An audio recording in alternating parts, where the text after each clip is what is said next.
Be me. 31-year-old feminist therapist, PhD in clinical psychology. Private practice in a liberal city, specialize in gender studies and mental health. Most of my clients are women dealing with patriarchal trauma, male toxicity, all that. Genuinely believe I'm helping dismantle oppressive systems one session at a time. Single, haven't dated in 3 years by choice. Told myself I'm focusing on my career and don't need a relationship to be complete.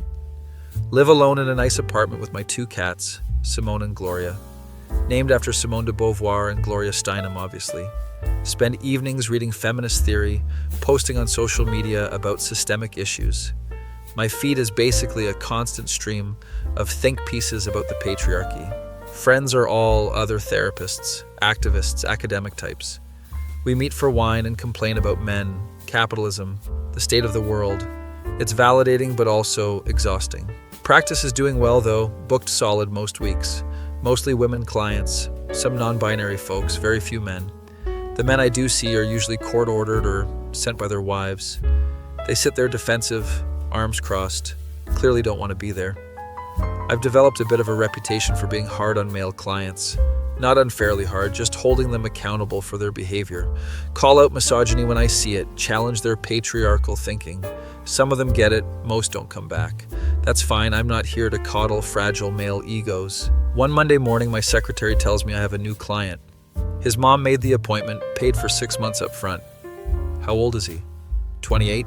Great. A man-child whose mommy still handles his life.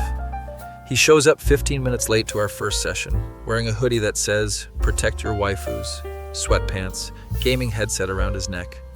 Looks like he rolled out of bed and came straight here. You must be Trevor.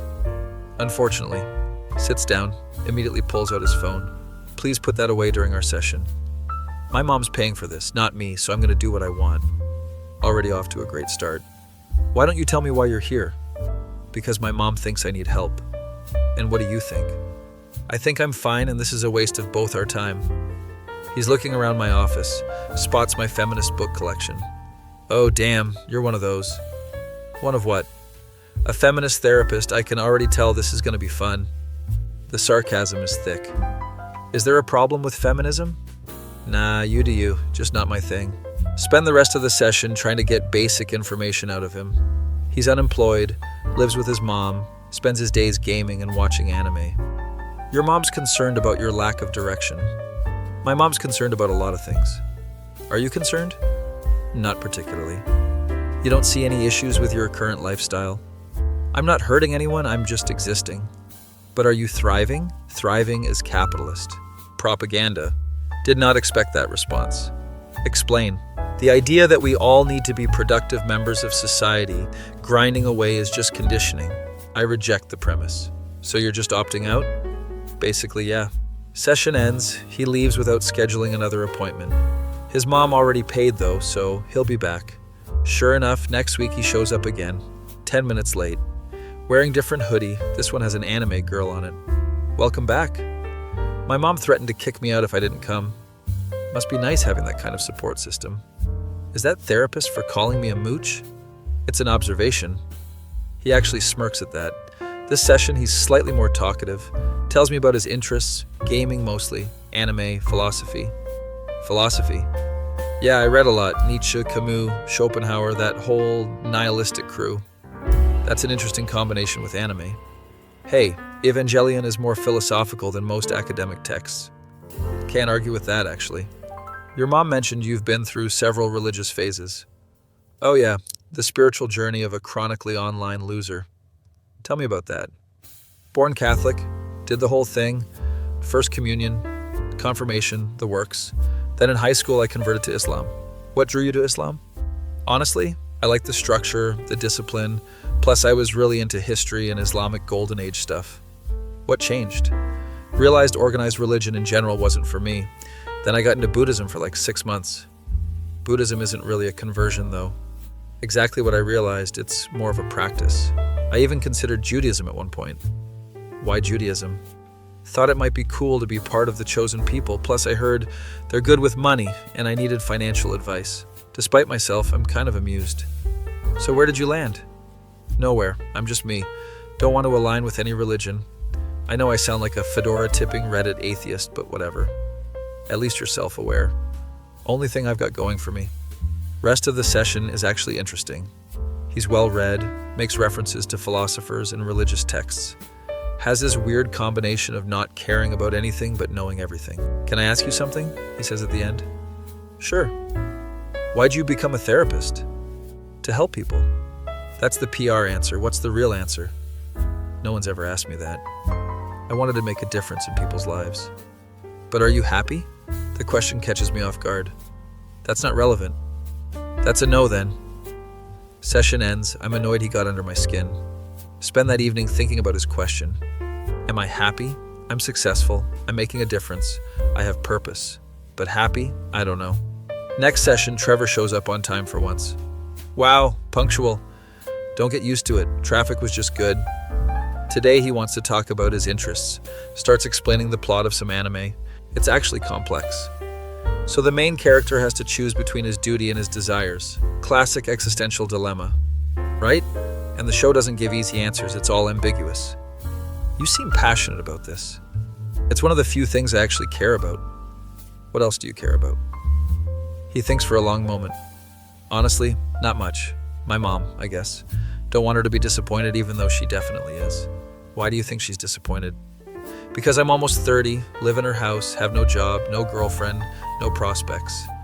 I'm exactly what society tells you not to be. Does that bother you? Sometimes. Then I remember society's expectations are mostly bullshit and I feel better. That's avoidance. No, avoidance would be not thinking about it. I think about it, analyze it, then consciously reject it. He's got a point. We talk more about his philosophy, his worldview.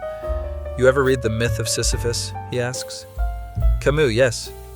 That's basically my life. Rolling the boulder up, it rolls down, I do it again. Except my boulder's logging into Discord and gaming for 12 hours. And you're okay with that? I'm not okay or not okay, I just am. Session ends, I'm left thinking about absurdism. Haven't thought about Camus since grad school. That night I pull out my old philosophy books. Start rereading The Myth of Sisyphus. It hits different at 31. Next few sessions with Trevor become the highlight of my week. He's funny in this dark, self-deprecating way. Makes jokes about being a coomer and gooner, terms I have to Urban Dictionary later. Wait, you actually looked those up? I need to understand my client's language. That's dedication. Most people just judge. I'm still judging, just with context now. He laughs, actual genuine laugh. Start noticing he's less defensive, more open. Talks about his interests without shame, the anime, the gaming, even his hentai collection. I know it's degenerate before you say it. I wasn't going to say that. Really? The feminist therapist is cool with porn addiction? I didn't say I was cool with it, but shame doesn't help anyone. Huh, that's surprisingly based. Did you just call me based? Don't let it go to your head. Our sessions start running over time. I'm supposed to keep strict 50-minute sessions, but we're hitting 70, 80 minutes. He's the last client of the day, so it doesn't matter schedule-wise. One session he asks about my life. What do you do for fun? I read, spend time with friends, advocate for causes I believe in. That's not fun, that's just more work. Social justice isn't work, it's necessary. See, that's the problem. You've made everything about the cause. When do you just exist? I exist just fine. Do you though? You seem stressed every time I see you. I'm not stressed. You're definitely stressed. Your jaw's always clenched. You're drinking coffee constantly. You've got that look. What look? The look of someone who cares too much about everything. It's too accurate and I hate it. We're here to talk about you, not me. Why not both? You're a person too. Spend the rest of the session deflecting, but he's planted a seed. That weekend, I'm at brunch with my therapist friends. We're discussing a problematic tweet, dissecting the language, the implications. Everyone's outraged. I'm outraged. It's our usual dynamic, but I'm also exhausted. One of my friends notices. You okay? You seem distant. Just tired. This work is tiring, but it's important. Is it, though? Are we actually changing anything or just performing outrage? Don't say that out loud. Would be social suicide.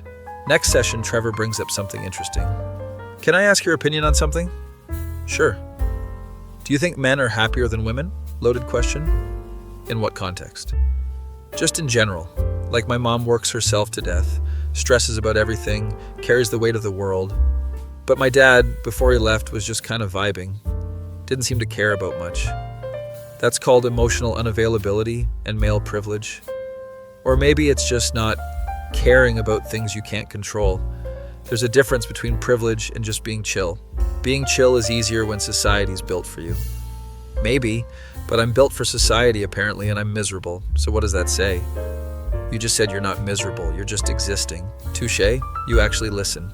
We debate this for a while. I'm using my academic training. He's using his philosophy knowledge.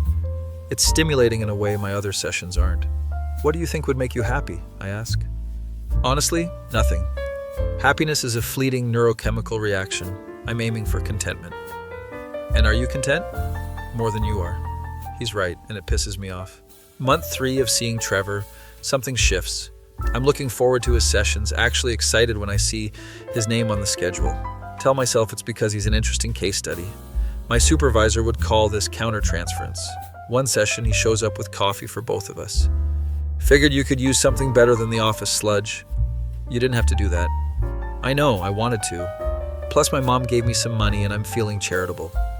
It's a good coffee, he remembered. I take it black. So I've been thinking about what you said about purpose, he starts. What about it? You said you became a therapist to help people, make a difference. But do you feel like you're making a difference? Yes, I help my clients work through trauma. Right, but are they happy after, or just more aware of their trauma? That hits hard because I've been wondering the same thing. My clients leave with tools and understanding, but are they happier?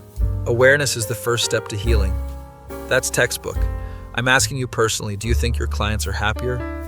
Think about my female clients. They understand their oppression better now. They can name it, identify it, call it out, but they're also angry, exhausted, hypervigilant. I think they're more empowered. That's not the same as happy. Happiness isn't the only metric for a good life. Why not? If we're all just going to die anyway, why not at least enjoy the ride? Because some of us are trying to make the world better for future generations, and making yourselves miserable in the process. Great trade-off. We go back and forth. I'm getting heated. You don't understand the importance of this work. I understand you're sacrificing your own well-being for abstract concepts. They're not abstract. They're real issues affecting real people. And you're a real person too. When do you get to matter? Never had a client flip it like this. Session ends tense. He leaves. I sit there stunned. Spend the evening analyzing the interaction. He's deflecting his own issues by focusing on mine. Classic avoidance technique. I should call it out next session. But also, he's not wrong. When was the last time I did something just because it made me happy? Can't remember. Next session, he apologizes. I overstepped last time. You're entitled to your opinions. Yeah, but I was a dick about it. My mom raised me better than that. Apology accepted. We're back to normal, talking about his week. He started applying to some jobs, nothing serious, but it's movement. What changed? I don't know, got bored, I guess. Figured I should probably contribute something. That's growth.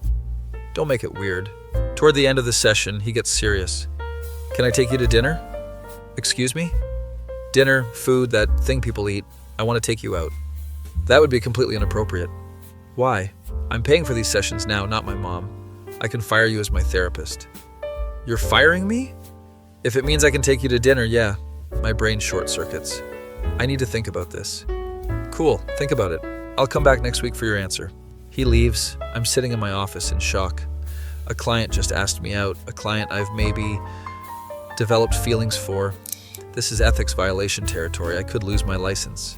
But he said he'd fire me first. Does that change things? Spend the week spiraling, talking to no one about it. Can't tell my therapist friends, they'd freak out. Can't tell my supervisor. Obvious reasons. Look up the ethics rules. There's a mandatory waiting period after termination. Depends on the state, but usually 6 months to 2 years. But we've only been seeing each other for 3 months. He could terminate now. We'd have to wait. Do I even want this? He's unemployed, lives with his mom, spends his days watching hentai. On paper, he's everything I should avoid. But he's also smart, funny, makes me think, challenges me. Hasn't been this intellectually stimulated in years. Next session comes, I'm nervous. He shows up with flowers, actual flowers. Before you say anything, these are a termination gift, totally allowed. Trevor, I thought about it all week. I like talking to you not as my therapist, but as a person. I think you like talking to me too. This is complicated. Everything's complicated. We can follow the rules, wait however long we need to wait. I'm not going anywhere. I literally don't leave my house. Despite everything, I laugh. I need to think about what I want. That's fair, but while you're thinking, know that I think you're smart and interesting and you deserve to be happy, not just purposeful. Session ends with me accepting the flowers. He officially terminates as my client, signs all the paperwork. See you in 6 months? Maybe. I'll take maybe. He leaves. I'm left with flowers and confusion. Over the next few weeks, I noticed changes in myself, questioning my approach with clients, especially the women. Am I helping them, or am I making them more miserable by highlighting every injustice? One of my long-term clients is talking about her husband. He just doesn't get it. He's so oblivious to his privilege. Have you tried talking to him about it? I've tried, but he gets defensive. What if you approached it differently? She looks surprised. What do you mean? What if instead of focusing on what he's doing wrong, you focused on what you need? That seems like letting him off the hook. Or it's choosing your peace over being right. She's quiet, processing. I've never thought about it like that. Session ends. I realize I'm shifting my approach. Less about dissecting the patriarchy, more about actual well-being. My supervisor notices in our next meeting. Your notes seem different lately. Different how? Less focused on systemic analysis, more on individual coping. Is that bad? Not bad, just different. What's changed? I think I've been so focused on the why that I forgot about the how. The how to actually live in the world as it is while working toward change. She nods slowly. That's actually quite mature. Month 4, post-Trevor, I run into him at a coffee shop. He's there with a laptop, actually working on something. Hey, therapist lady. You can call me by my name now. I know, but therapist lady is funnier. Sit down with him. He shows me what he's working on. Freelance writing, articles about gaming and anime culture. You're working. Don't sound so shocked. I told you I'd contribute something. I'm impressed. Thanks. Mom's impressed too, she cried. We talk for an hour. It's easy and comfortable. No therapist-client dynamic, just two people talking. You seem different, he says. Different how? Less tense, your jaw's not clenched. Maybe I took your advice. About caring less? About caring differently. He smiles. 2 more months. What? 2 more months until 6 months is up. You've been counting? I've got nothing but time. We exchange numbers, start texting occasionally. Nothing inappropriate. Just memes and philosophy discussions. My friends notice I'm on my phone more, smiling at it. Who are you texting? Just a friend. You're blushing. It's not just a friend. Don't tell them about Trevor. They wouldn't understand. Month 5, Trevor texts, asking if I want to watch an anime with him. Platonically, over Discord screen share, totally within ethical bounds. That's a stretch of the rules. I'm good at stretching things. That came out wrong, didn't it? So wrong. We do it anyway. Watch 3 episodes of some philosophical anime. He's explaining the themes, I'm actually enjoying it. See, anime isn't just tentacles and fan service. I never said it was. You thought it, though. He's right, I did think it. This becomes our thing. Weekly anime watch sessions. My therapist friends would have a field day if they knew, but I'm happier than I've been in years. Not just content, actually happy. Looking forward to things, laughing more, stressing less. My clients notice too. You seem really good lately. Thank you. Whatever you're doing, keep it up. Month 6 arrives. Trevor texts, it's been 6 months. I'm aware. Dinner? For real this time? Stare at the message for a long time. This is it, the moment of decision. Date a former client, risk everything I've built, or play it safe, stay in my comfortable, miserable bubble. Think about what he said months ago, about happiness being a valid goal. Think about my life, successful but empty. Type back. Yeah, dinner. Holy shit, really? Don't make me regret it. Too late, already planning our wedding. Trevor? Kidding, mostly. How's Friday? Friday works? Spend the week overthinking everything. What do I wear? Where are we going? What does this mean? My cat Simone judges me from the couch. Don't look at me like that. She meows, unimpressed. Friday comes, Trevor picks me up. He's wearing actual pants, button-up shirt, looks good. You clean up nice. You sound surprised. A little. He takes me to this hole-in-the-wall ramen place. Figured you needed real food, not fancy nonsense. It's perfect. Casual, no pressure. We talk about everything. Philosophy, religion, anime, life. Can I ask you something? Sure. Do you still think I'm a lost cause? I never thought you were a lost cause. You definitely did at first? Okay, maybe a little. And now? Now I think you're exactly where you need to be. That's very Zen of you. I learned from the best Buddhist who's not really a Buddhist.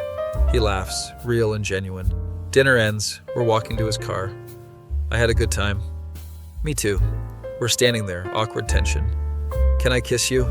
My heart's racing. Yeah. He kisses me, soft and careful. It's nice, really nice.